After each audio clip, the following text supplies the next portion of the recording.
পূর্ণাঙ্গ সামরিক প্রশিক্ষণ নিতে শুরু করেছেন ডেনমার্কের 19 বছর বয়সী রাজকন্যা প্রিন্সেস ইজাবেলা। রাজপরিবারের প্রথম নারী সদস্য হিসেবে 11 মাসের বাধ্যতামূলক সামরিক সেবায় যোগ দিয়েছেন তিনি। তবে সামরিক প্রশিক্ষণের জন্য কোনো রাষ্ট্রীয় বেতন বা ভাতা নেবেন না ড্যানিশ রাজকন্যা।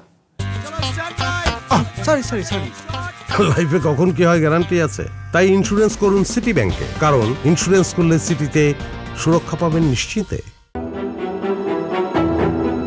ইউরোপের নিরাপত্তার নতুন সমীকরণ ও উত্তর মেরু অঞ্চলে উত্তেজনা বৃদ্ধির কারণে নিজেদের প্রতিরক্ষা ঢেলে সাজাচ্ছে ডেনমার্ক। এর আওতায় সম্প্রতি নারীদের জন্য বাধ্যতামূলক সামরিক সেবা সম্প্রসারণের পদক্ষেপ নেয় ডেনমার্কের সরকার।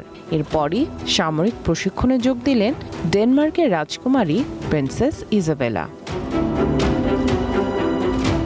হাই স্কুলের পড়াশোনা শেষ করার কয়েক সপ্তাহের মাথায় ডেনমার্কের রাজা 10ম ফ্রেডরিক ও রানী মেরির বড় মেয়ে প্রিন্সেস ইজাবেলা সামরিক প্রশিক্ষণ নেয়ার সিদ্ধান্ত নেন। ডেনমার্কের সেনাবহরে প্রথমবারের মতো বাধ্যতামূলকভাবে যুক্ত হওয়া 1600 তরুণ তরুণীর মধ্যে রয়েছেন 19 বছর বয়সী রাজকুমারী ইজাবেলাও। স্লাগেলসের ঐতিহাসিক গার্ড হুজার রেজিমেন্টে অন্যান্য সেনাদের সঙ্গে অবস্থান করবেন ডেনিশ প্রিন্সেস।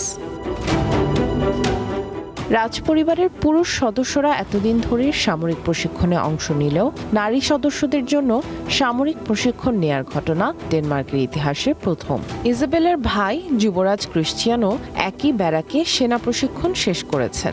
বর্তমানে সেকেন্ড লেফটেন্যান্ট পদে রয়েছেন প্রিন্স ক্রিশ্চিয়ান।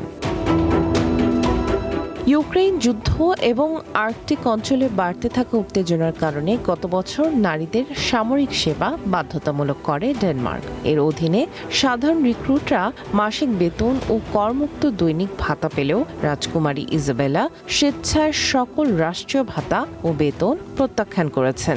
সম্পূর্ণ নিজ খরচে আগামী 11 মাস সাধারণ সৈনিকের মতোই কঠোর সামরিক প্রশিক্ষণ গ্রহণ করবেন ডেনিশ রাজপরিবারের এই উত্তরাধিকারী। সামিয়া জান্নাহ, ওয়ান ইন্টারন্যাশনাল ডেস্ক।